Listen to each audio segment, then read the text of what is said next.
Dr. Haji Syafiq Reza Basalama. Kami mohon kepada para jamaah untuk mendengarkan dengan seksama ceramah-ceramah beliau hingga selesai. Mudah-mudahan apa yang disampaikan oleh beliau bermanfaat buat kita semua. Baiklah, untuk tidak memperpanjang waktu, sambutan kami selaku Ketua Umum Masjid An-Nur Prapen Indah Surabaya.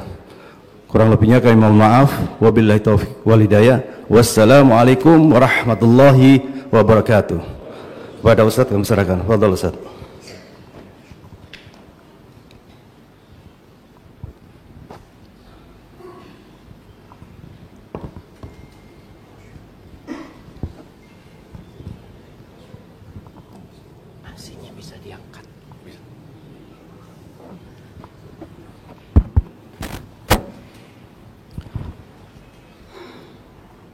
Assalamualaikum warahmatullahi wabarakatuh.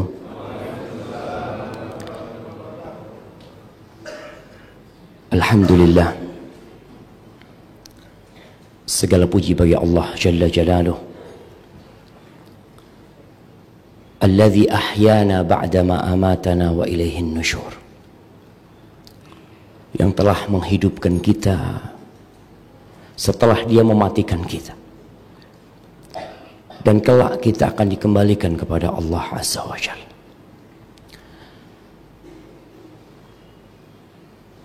Tidak mudah untuk bangun sebelum subuh,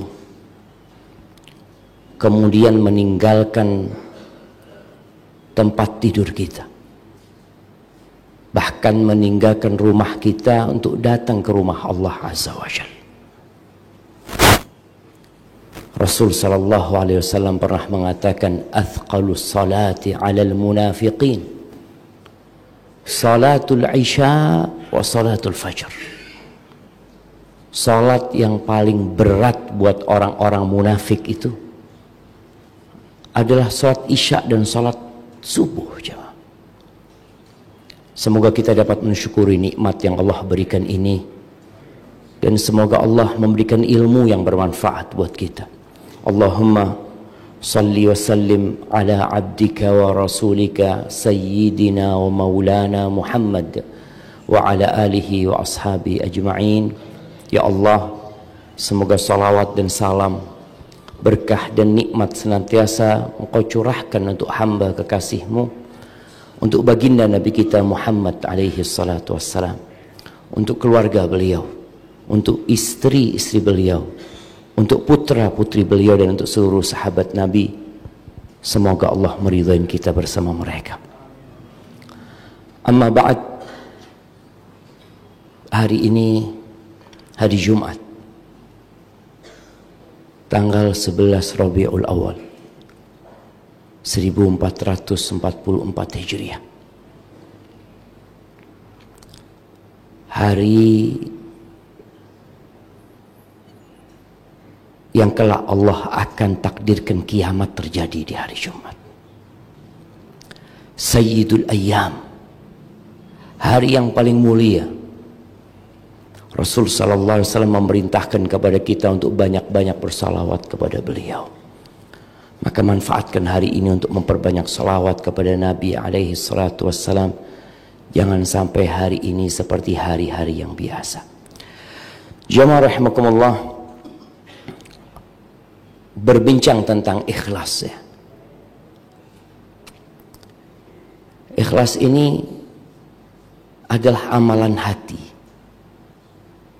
yang kebanyakan kita itu sibuk memperbaiki amalan zahir yang tampak dengan mata kita,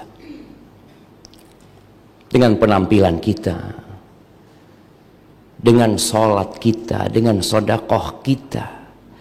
Padahal sejatinya amalan-amalan zahir itu bergantung dengan amalan hati. Hati kita beramal. Makanya kita lihat ada orang yang sedekah sedikit tapi jadi besar pada hari kiamat. Apa yang menyebabkan Allah memberikan pahala yang begitu besarnya? Kita tadi sholat bareng, sama sholat kita. mengikuti bacaan imam yang sama, mengikuti takbir imam yang sama sampai salam. Kalau secara zahir amalan kita sama, tapi apa yang membedakan?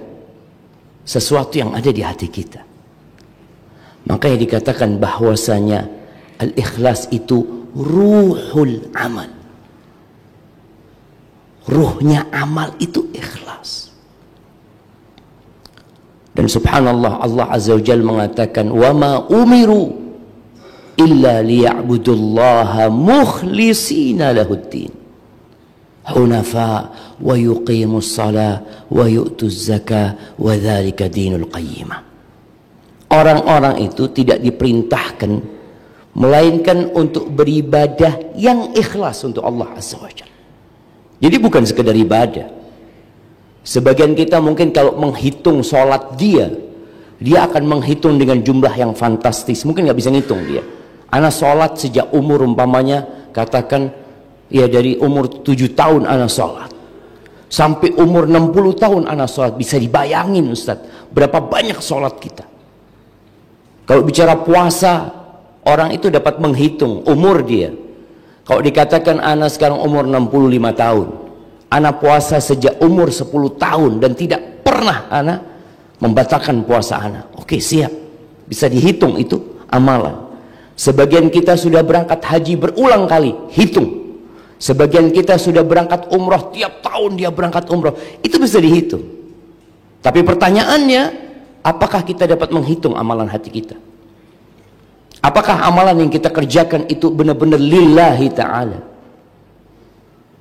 Kalau bicara ikhlas, itu adalah tauhidul qasd, menyatukan tujuan hanya untuk Allah saja. Bas. Jamaah rahimakumullah. Dalam sebuah hadis qudsi, Allah Azza wa Jalla mengatakan, man amila amalan asyraka fihi ma'i ghairi taraktuhu wa syirka. Barang siapa yang mengamalkan sebuah amalan, kemudian dia sisipkan di dalam amalan itu selain aku, dalam niat dia, maka aku tinggalkan dia dengan yang aku disekutukan dengan. Maka saatnya kita bermuhasabah. Alhamdulillah kita insya Allah yang datang ke masjid ini insya Allah orang-orang baik, orang-orang soleh secara zahir. Tapi ingat pada hari kiamat nanti, yauma tublas sarair, pada hari itu akan ditampakkan semua yang disembunyikan. Semua akan nampak. Karena Allah tahu dengan yang zahir dan dengan yang batin.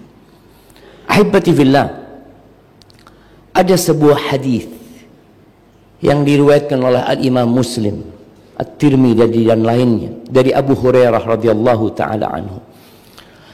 Abu Hurairah ketika hendak menyampaikan hadis ini, beliau itu pingsan beberapa kali. Ketika beliau mengatakan qala Rasulullah sallallahu alaihi wasallam, beliau pingsan. Ditunggu sama murid-muridnya sampai siuman. Lalu beliau menyampaikan hadis itu lagi, beliau pingsan sampai 3 kali. Hadis itu berbunyi, awwalu man tusa'ar bihin nar yaumal qiyamah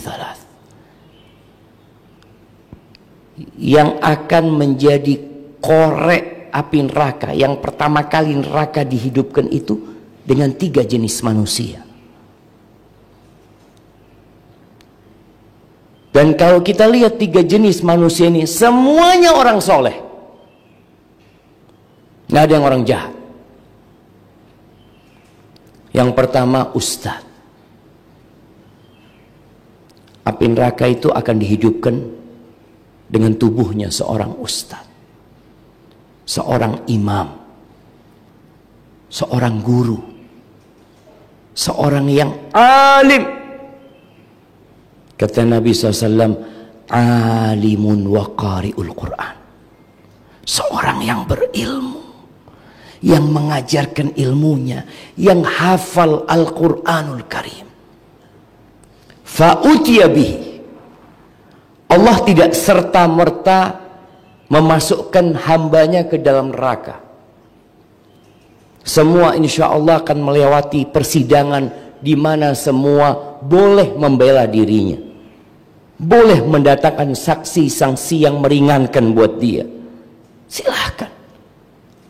Ketika didatangkan seorang yang alim dan hafal Quran ini, Allah mempertanyakan kepada dia tentang nikmat-nikmat yang Allah berikan.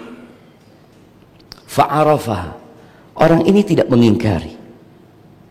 Orang ini mengatakan, iya ya Allah, semua nikmat yang disebutkan tadi Engkau telah berikan kepada aku.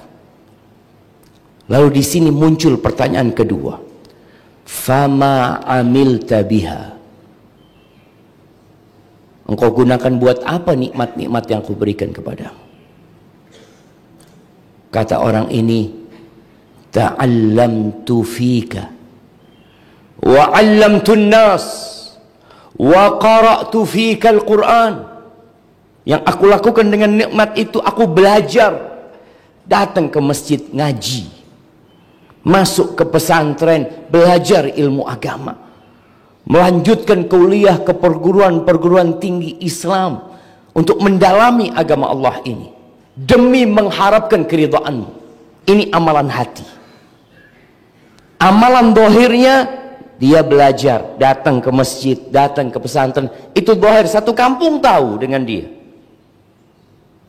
Wa 'allamtun nas, dia naik ke mimbar, duduk di meja, di kursi ini, mengajarkan kepada manusia, itu zahir, nampak dengan kita, dan kita pun bisa menghitungnya. Berapa kali Anda datang kajian, berapa kali Anda menyampaikan kajian, berapa tahun Anda belajar, itu bisa kita hitung. Tapi ada satu hal yang dia katakan, fika, untuk mengharapkan keridhaanmu ya Allah. Ini yang di dalam hati. Wa qara'tu fikal Quran. Masya Allah. Itu mau ngaji juga kayaknya. Jamaah jangan dibiarin, itu boleh dibunuh jamaah.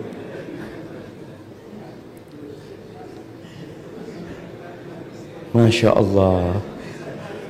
Sudah pergi jamaah. Kayaknya ada yang ganggu kenyamanan dia. Taib. Apa kata dia? Wa qara'tu fikal Quran. Dan aku membaca untukmu Al-Quranul Karim, dalam rangka menggapai keridhaanmu Al-Quranul Karim. Bayangkan, dia katakan wa qara'tu fika. Ini bicara amalan hati jemaah. Kalau mungkin kita menyampaikan hal itu kepada orang lain, orang lain percaya, saya ini belajar, ya ingin cari keridhaan Allah. Tapi karena Allah tahu dengan isi hati kita. Ingat, niat ini bukan amalan lisan, bukan amalan raga, tapi amalan hati. Allah itu alimun bidzatis sudur. Allah tahu dengan apa yang terbetik di hati kita. Kita ini sekarang duduk bareng jamaah. Hati kita kemana Allah tahu. Ada sebagian mungkin yang hatinya sedang berada di pasar, karena dia harus belanja habis kajian nanti. Atau tadi ngelihat kok ada dadar gulung tadi ya, kayaknya anak pulang dari masjid mau mampir sana. Itu amalan hati. Apa kata Allah Azza wa Jal? Kadzabta. Bohong. Dusta. Lalu Allah menyampaikan kepada orang ini tentang niat dia. Innama ta'allamta liyuqala alim wa qara'ta liyuqala qari. Engkau selama ini belajar hanya ingin mendapatkan gelar alim, orang yang alim, seorang ustadz, seorang kiai, tuan guru, buya, apapun sebutan-sebutan di muka bumi ini. Engkau niat itu, dan engkau membaca Al-Quran, menghafal Al-Quran, liyuqala qari, supaya dapat sebutan orang yang membaca Al-Quran, qari, orang yang hafal Al-Quran. Waqad qil, kata Allah Azza wa Jalla, dan itu sudah disebutkan di muka bumi. Mungkin namamu disebut termasuk dalam daftar ulama-ulama, daftar ustadz-ustadz, para penghafal Al-Quran. Tulis, engkau sudah dapatkan itu di dunia. Maka kemudian Allah perintahkan kepada malaikat-malaikat untuk menyeret orang ini. Bayangin jamaah, dilemparkan ke neraka sebelum orang-orang lain masuk neraka.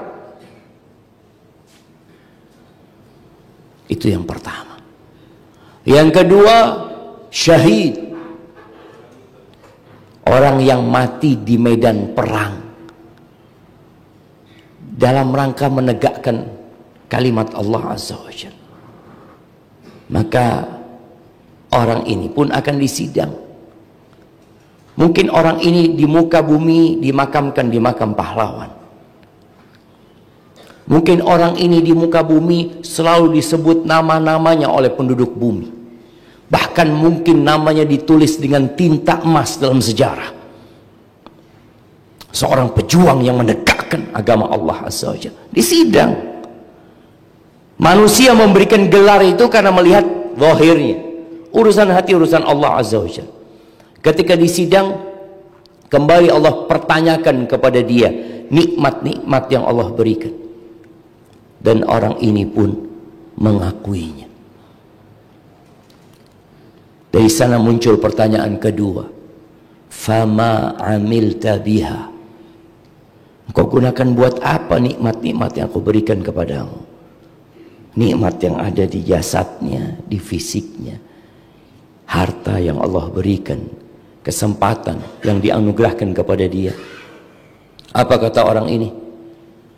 Qataltu fik hatta stushhidtu.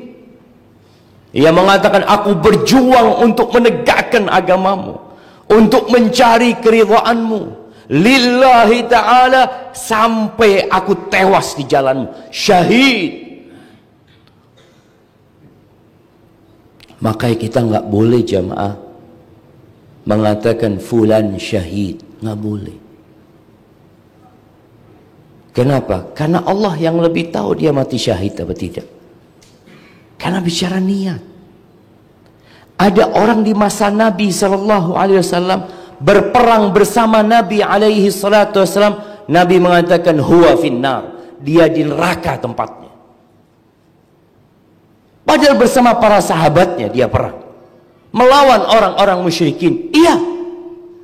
Tapi Nabi SAW mengatakan huwa finnar, di neraka tempat orang itu. Maka ini orang ketika disidang dia mengatakan, sampai aku tewas di jalanmu ya Allah. Apa kata Allah? Kadzabta, bohong. Bohong, dusta. Lisan ini pandai berdusta. Maka nanti pada hari kiamat itu mulut dikunci, kulit berbicara, tangan dan kaki menjadi saksi. Terus Allah mengatakan, innama qatalta liyuqala jari wa qad qil. Engkau selama ini berjuang hanya untuk mendapatkan gelar pembela kebenaran, pejuang, pahlawan, pemberani. Wa qad qil, dan engkau sudah mendapatkan itu. Di dunia namamu disebut-sebut fulan, Masya Allah. Nih orang pembela kebenaran, nih orang benar, nih orang pejuang, nih orang berani. Waqad qil, dan engkau sudah mendapatkan itu. Mau minta apa pada Allah Azza wa Jalla? Sedangkan yang dipinta hanya pujian dan sanjungan dari manusia.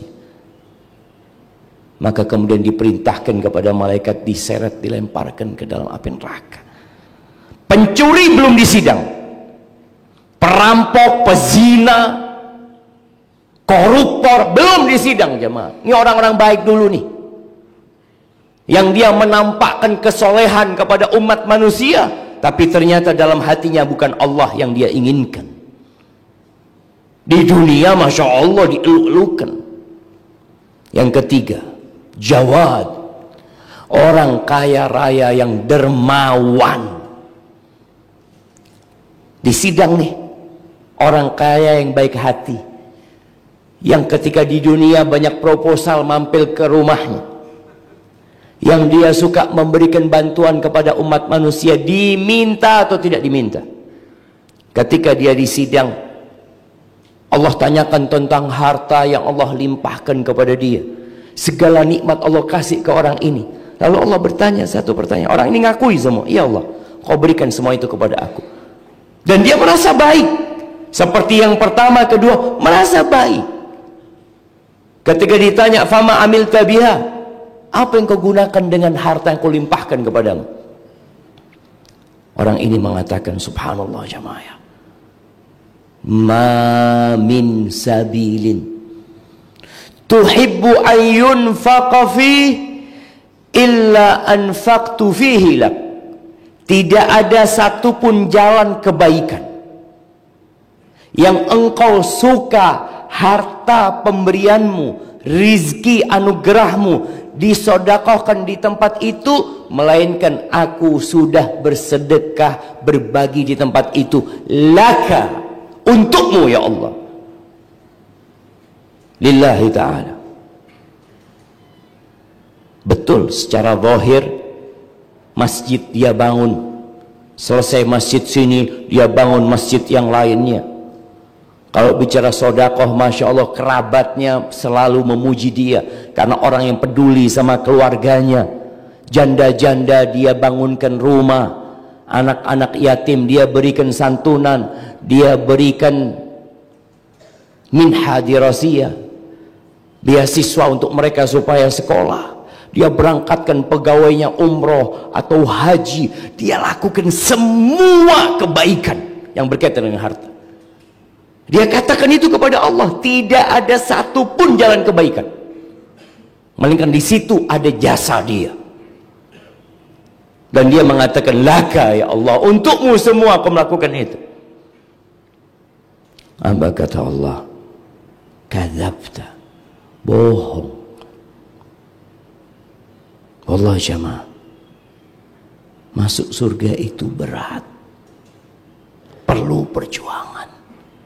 Bayangkan orang ini ya, kalau secara hitungan matematika, ya Allah, mungkin sudah miliaran yang dia infakkan, puluhan miliar mungkin yang keluar di jalan Allah, betul dia berikan di jalan Allah.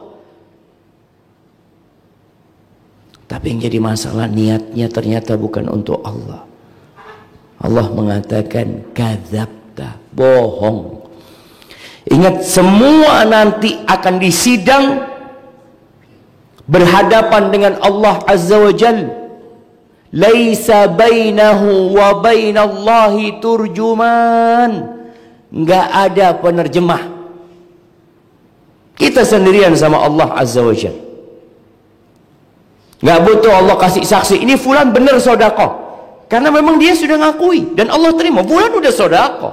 Yang bangun masjid ini fulan, iya fulan, betul. Tapi yang jadi masalah, amalan hatinya, itu yang bakal dipertanyakan nanti. Maka ketika Allah mengatakan bohong, habis semua sodakoh dia yang pernah dia lakukan. Lalu diperintahkan kepada malaikat, dilemparkan ke neraka. Na'udzubillahi minan nar.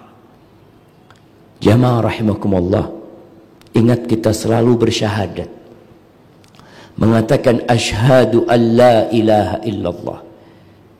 Ini adalah standar amalan hati. Kita harus untuk Allah amalnya. Wa asyhadu anna Muhammadar Rasulullah, ini standar amalan zahir kita. Harus sesuai dengan yang diajarkan Rasulullah sallallahu alaihi wasallam. Karena syarat diterimanya amalan yaitu 2 kalimat syahadat. Kalau ternyata dalam amalanmu ada selain Allah, Allah tidak akan terima. Kalau engkau ikhlas lillahi ta'ala, tapi ternyata ibadahmu tidak mengikuti syariatnya Nabi Muhammad SAW, juga nggak akan diterima.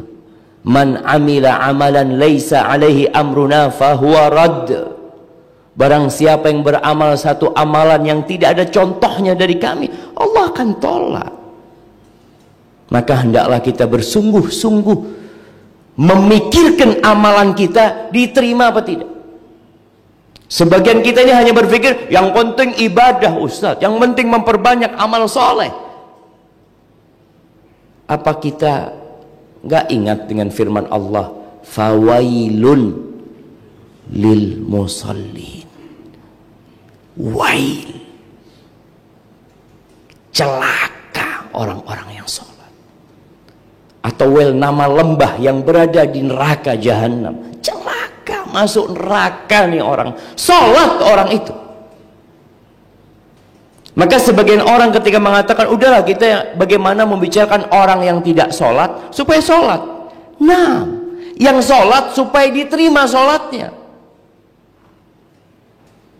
Karena apa gunanya kita sholat, capek meninggalkan rumah kita, berlomba-lomba untuk berada di shaf pertama, lalu ternyata wail tempat kita.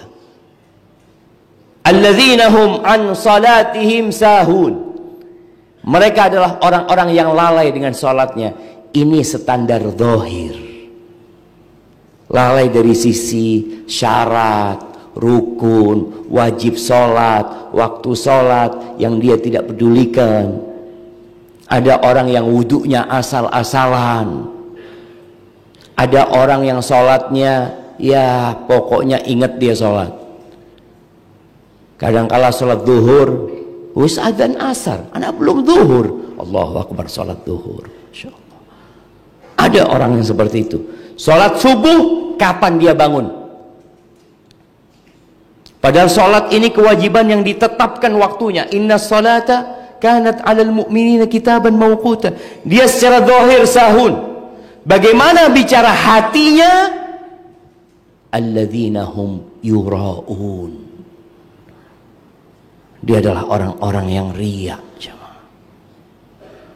Yang enggak lillahi ta'ala sholatnya.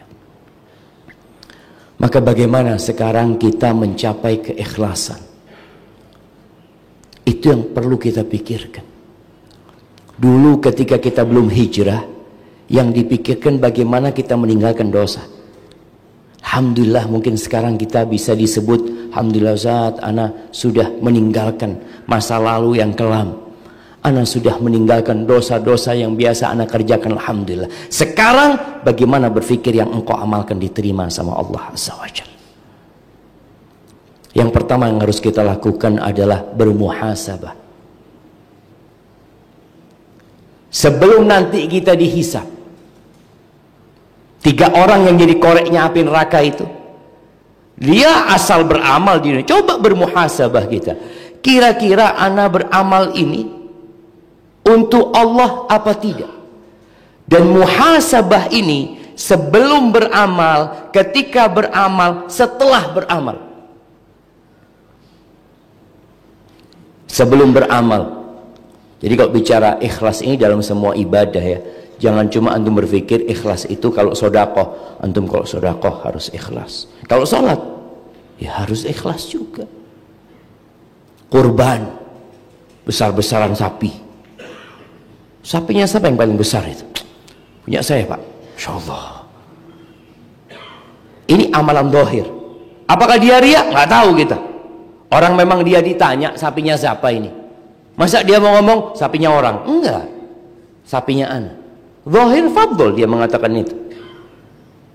Tapi hatinya bagaimana? Maka kita perlu bermuhasabah sebelum beramal.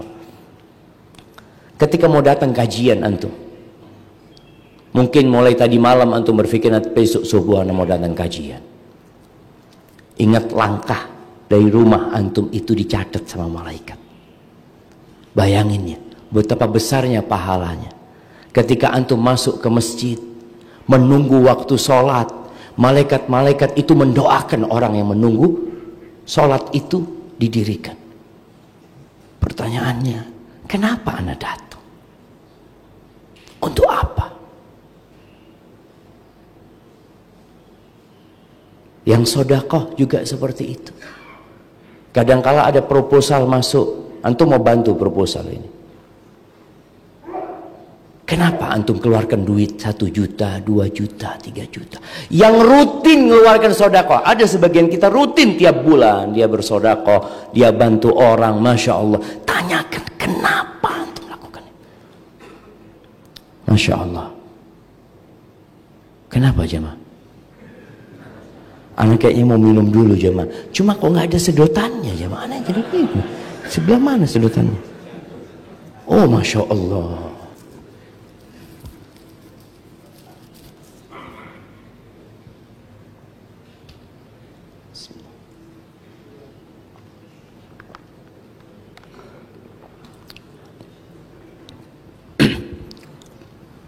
Alhamdulillah. Jadi ketika kita mau beramal, antum bermuhasabah. Ketika sedang beramal, sudah diamalkan nih. Kalau bicara sholat ya, antum sudah sholat. Karena kadangkala niat itu berubah di tengah-tengah amalan. Awalnya ikhlas. Dia benar-benar datang kajian ini, benar-benar lillahi ta'ala. Ketika dia sholat, di soft pertama, tahu-tahu di sebelah ada yang liatin dia. Mulai hatinya kadangkala berubah. Yang awalnya mau baca qul huwallahu ahad berubah. Baca amma yatasaalun. Kok bisa jadi panjang bacaan? Padahal awalnya mau qul huwallahu ahad. Ikhlas dia qul huwallahu ahad itu ikhlas dia jemaah. Tapi gara-gara ada yang melihat berubah. Sedekah seperti itu. Kadang-kala kita mau sedekah dalam hati kita, ana mau sedekah 1 juta. Tapi gara-gara ya sekali lagi ada yang lihat atau ini itu 10 juta aja lah. Kenapa berubah dari 1 jadi 10 juta? Maka kita bermuhasabah. Setelah selesai beramal, yang berangkat umroh sudah pulang, yang bangun masjid sudah jadi masjidnya, yang sholat berjamaah sudah pulang ke rumahnya. Kita perlu bermuhasabah lagi jemaah. Allah Azza wa Jalla mengatakan, ya ayyuhalladzina amanu taqullaha wal tandur nafsum ma qaddamat lighad. Wattaqullaha innallaha khabirun bima ta'malun. Kata Allah, wahai orang-orang yang beriman, bertakwalah kalian kepada Allah. Sama Allah. Takutnya sama Allah, bukan sama manusia. Bukan sama CCTV, tapi sama Allah. Hendaklah setiap jiwa melihat apa yang dia persiapkan untuk hari esok. Apa? Bertakwalah kepada Allah. Sesungguhnya Allah itu maha mengetahui secara detail jemaah. Apa yang kalian kerjakan? Jadi bukan cuma zahirnya, batinnya pun Allah tahu. Makanya Umar bin Khattab radhiyallahu taala anhu mengatakan, hasibu anfusakum qabla an tuhasabu. Hisablah diri kalian sebelum kalian dihisab. Coba. Yang sudah haji, anak pernah haji dulu. Ada sebagian orang mengatakan, Allah Ustaz, anak haji dulu Ustaz, tahun 2000 itu kayaknya nggak ikhlas Ustaz. Soalnya waktu itu anak haji karena mau mencalonkan jadi anggota dewan Ustaz. Iya jemaah. Ada orang mengatakan seperti itu. Benar, dia memang berangkat itu supaya dapat gelar haji. Karena kan mayoritas penduduk Indonesia Muslim. Kalau dia nggak ada hanya mungkin sama orang, kayaknya bukan orang soleh. Maka dia hanya untuk itu. Buktinya dia bertahun-tahun kenapa nggak berangkat haji? Engkau sudah mampu sejak 20 tahun yang lalu. Kenapa engkau baru berangkat haji ketika hendak mencalonkan diri menjadi orang yang dipilih? Maka Ingat bermuhasabah. Ada orang yang mengatakan seperti itu. Dan Anda juga berjumpa dengan orang-orang yang berangkat haji. Ketika Anda jadi mahasiswa, ya dia ngomong, Anda bentar lagi mau mencalonkan diri jadi gubernur mana, dia cerita ini itu. Jadi baru berangkat haji. Maka tolong antum bermuhasabah. Dan Allah Azza wa Jalla mengatakan, balil insanu ala nafsihi basirah. Akan tetapi manusia itu kalau tentang dirinya, dia tahu tentang dirinya. Nggak usah orang lain ngasih tahu. Kita duduk bermuhasabah. Iya. Ana bangun masjid ini kayaknya dulu karena kawan ana yang satu bangun masjid. Jadi ana jadi tertantang gitu loh. Masa cuma fulan yang bangun masjid? Aku iso bangun masjid. Bangun masjid juga dia jamaah. Hati-hati. Itu namanya bermuhasabah. Sebelum beramal, ketika beramal, sesudah beramal. Ketika antum pulang dari sini, antum bermuhasabah. Kemudian yang kedua, berusaha kita mendidik diri kita untuk beramal soleh kelihatan orang atau tidak kelihatan orang. Karena kalau bicara amal soleh kelihatan orang itu beresiko riya. Kenapa sholat sunnah itu dianjurkan di rumah? Nggak ada yang ngelihat jamaah. Dan perjuangan sholat sunnah di rumah itu berat. Di masjid kalau bicara ba'diyah zuhur umpamanya, antum semangat, boleh jadi antum nggak riya. Tapi karena antum melihat kanan kiri semua sholat, loh, sholat semuanya, sholat juga antum, Allahu Akbar, bukan riya. Tapi karena termotivasi dengan kondisi yang ada. Tapi di rumah sudah nggak ada yang ngelihat, nggak ada yang dukung lagi. Mungkin di masjid antum ngelihat fulan, ya Allah, fulan kok panjang sujudnya, ana mau panjang juga sujudnya. Bukan riya, boleh jadi dia. Dia memang termotivasi dengan kawan. Tapi di rumah antum mau sujud panjang, termotivasi dengan siapa? Ada istri ngelihat, kata istrinya, aduh tahu anak sama orang ini. Pura-pura sujudnya panjang. Karena istrinya tahu sama fulan. Tapi kalau di luar kan orang nggak kenal. Maka kita harus berusaha untuk memiliki amalan yang tidak diketahui oleh siapapun. Di kota Madinah itu jamaah, orang-orang kehilangan sodakoh sembunyi-sembunyi. Sejak meninggalnya cicitnya Rasul SAW. Ada namanya Ali ibn Husain ibn Ali Zainal Abidin. Jadi janda-janda tua ya, orang-orang miskin. Itu sejak meninggalnya fulan, itu kehilangan sedekah sembunyi-sembunyi. Dari sanalah mereka tahu. Artinya setelah mati amalannya baru diketahui dengan masyarakat. Coba kita lakukan itu jemaah. Kita punya amalan yang istri kita nggak tahu. Jalan di kampung di aspal. Istri tanya, bang siapa yang ngaspal jalan ini? Suamimu lah. Masya. Orang kampung nggak tahu, istrinya tahu akhirnya. Usahakan nggak ada yang tahu.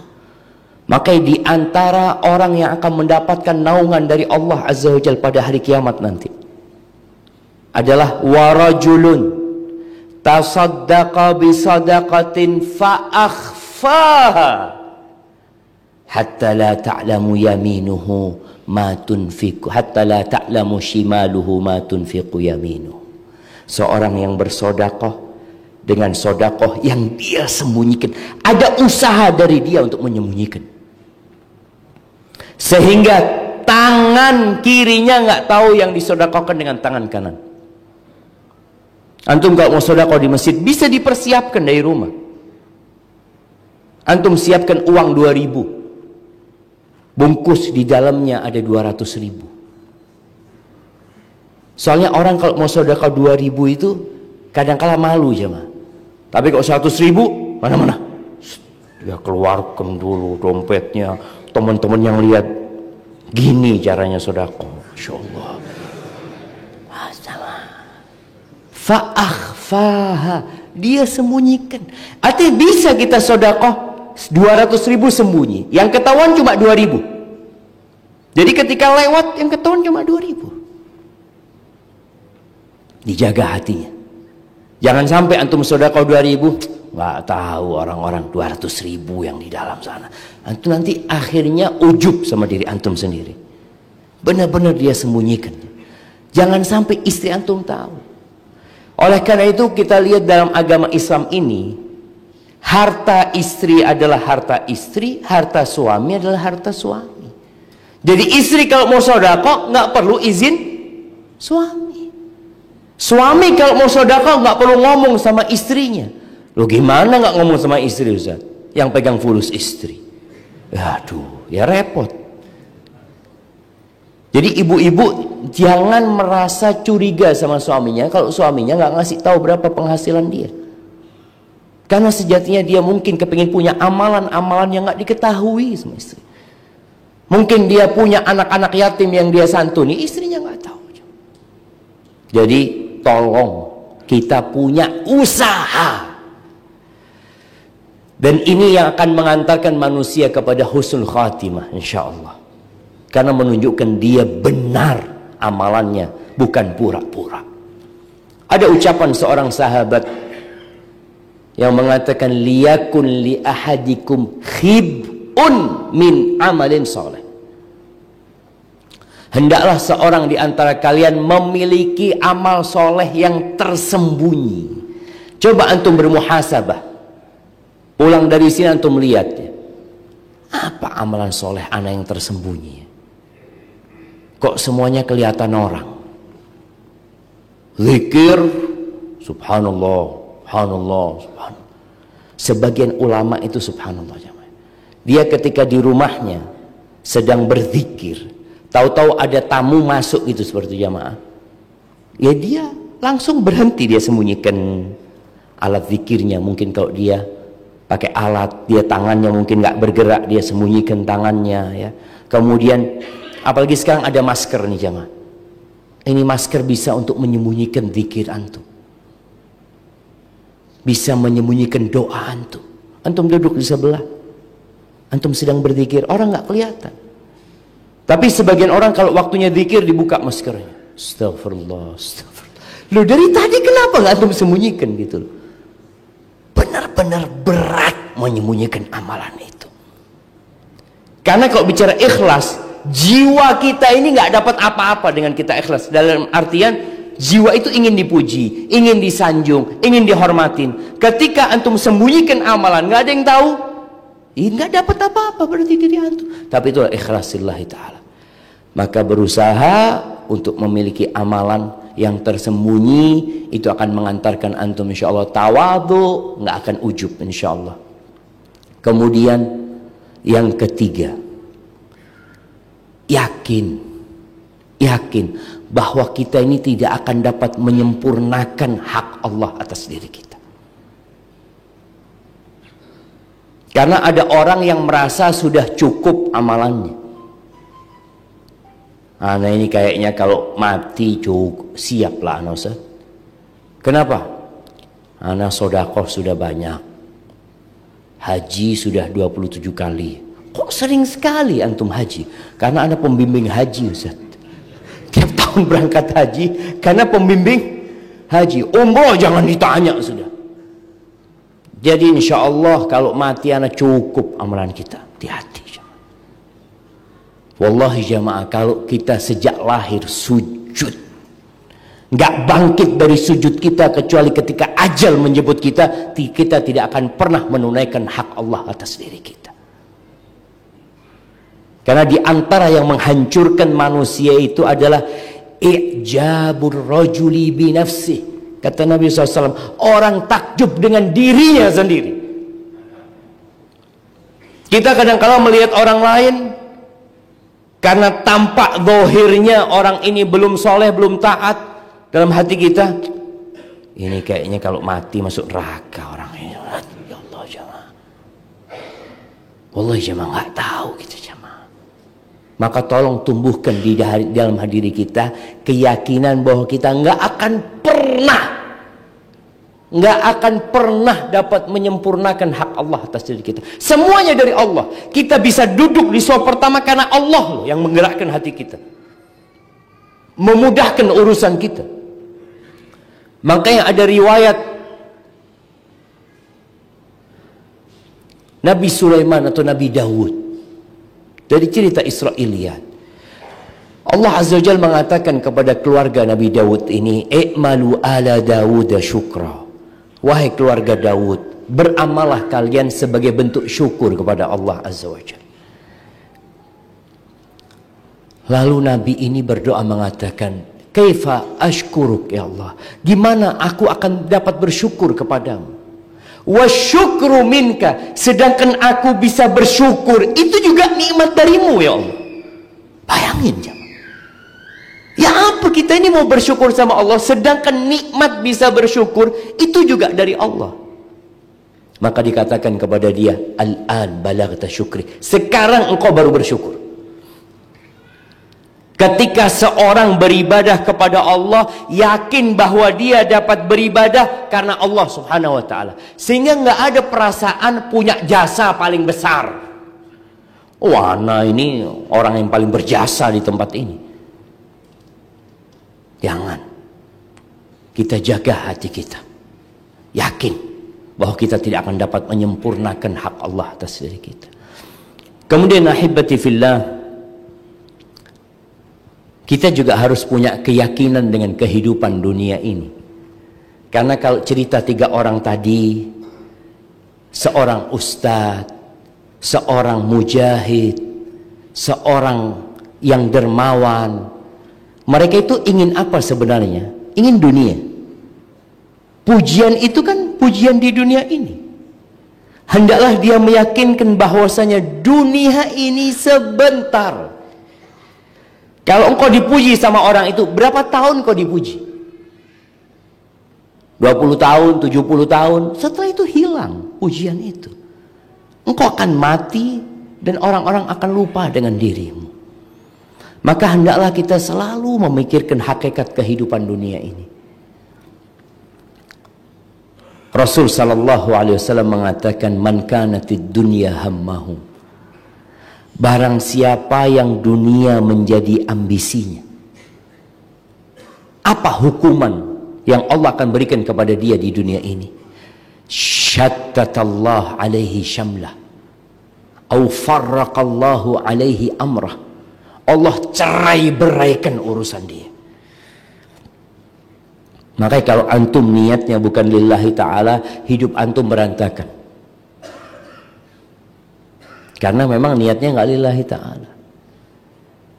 Takut dengan kemiskinan, cemas dengan urusan dunia. Kenapa? Karena yang antum cari dunia. Berapa banyak orang-orang yang sekarang terkenal, yang dia sibuk membaca komentar orang, yang like berapa, yang dislike berapa, komentarnya positif atau negatif, sampai orang-orang itu depresi. Kenapa antum lihat ada seorang public figure yang akhirnya bunuh diri? Gara-gara dibully. Orang yang ikhlas, mau dipuji nggak urusan, mau dibully dia abaikan. Kenapa? Anda nggak cari urusan dari mereka ini. Emangnya mereka yang kasih rezeki Anda? Yang kasih rezeki Allah Azza wa Jalla. Kalau mau cari pujian Allah Azza wa Jalla. Kepingin dunia, minta sama yang punya dunia. Manusia punya apa? Tak punya apa-apa dia. Maka tadi keyakinan bahwa dunia ini sementara, fana, akan membuat kita nggak jadi minta pujian manusia. Nggak ada gunanya. Kemudian jamaah nanti pada hari kiamat, ketika orang ini berdiri di satu acara dalam kerumunan manusia, dalam rangka sum'ah, agar didengar peran dia, ria, agar dilihat jasa dia, illa samma Allahu bihi ala ru'usil khalaiq yaumal qiyam. Di hari kiamat dia tidak akan disidang sembunyi-sembunyi. Sidang bagi dia tidak tertutup. Akan dibongkar kebohongan dia di depan umat manusia. Ini loh, ini orangnya yang mungkin di dunia ditunjuk Masya Allah orang yang hebat, orang yang baik, ditunjukkan bohong dia selama ini. Dia tidak berharapkan wajah Allah Azza wa Jalla. Kemudian ahibati fillah, kita perlu sering-sering membaca tentang hukuman yang diberikan bagi orang yang riya, sehingga kita murojaah lagi, apa sih kalau ana riya itu ana dapat apa. Hal itu akan membuat kita jadi ya mundur gitu ketika mau riya. Kemudian berkawanlah dengan orang-orang yang ikhlas. Bagaimana cari orang ikhlas? Orang yang kalau duduk tidak menceritakan amalannya. Kan ada orang kalau duduk sama antum cerita, oh saya ini, saya ini, saya ini. Kita nggak tahu dia riya apa tidak. Karena ingat, riya itu amalan hati.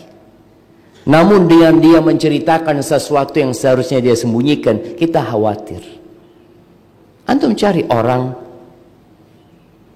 yang secara penampilan ya ada cahaya di wajahnya, nyenengkan hati, bukan karena tampan. Makanya di dalam sebuah athar disebutkan ada hamba-hamba Allah idza ru'u dzukirallah. Kalau dilihat orang itu kita jadi ingat sama Allah. Jadi kalau ngelihat fulan, ya Allah ya, anak ingat jemaah di Madinah dulu ada seorang Ustaz Abdullah Zain hafizahullahu taala ya.